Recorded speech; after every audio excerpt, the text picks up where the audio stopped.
How to change Always Allow location settings on iPhone X. Here's how to do it.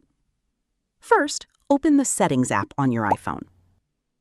Scroll down and tap Privacy and Security. Next, tap Location Services.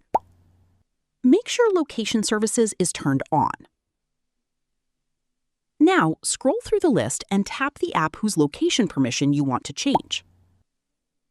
Here, you'll see options such as Never, Ask Next Time, or When I Share, while using the app, and for supported apps, Always. Simply tap Always to allow the app to access your location even when it's running in the background. If you don't see the Always option, the app may not support background location access, or it may only request that permission after you've used the app for a while. Some apps only display the Always option after you've first selected while using the app and granted permission inside the app.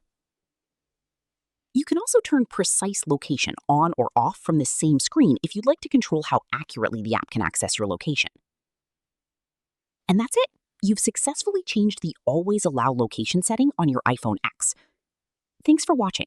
If this tutorial helped, don't forget to like the video and subscribe for more iPhone tips, tricks, and how-to videos.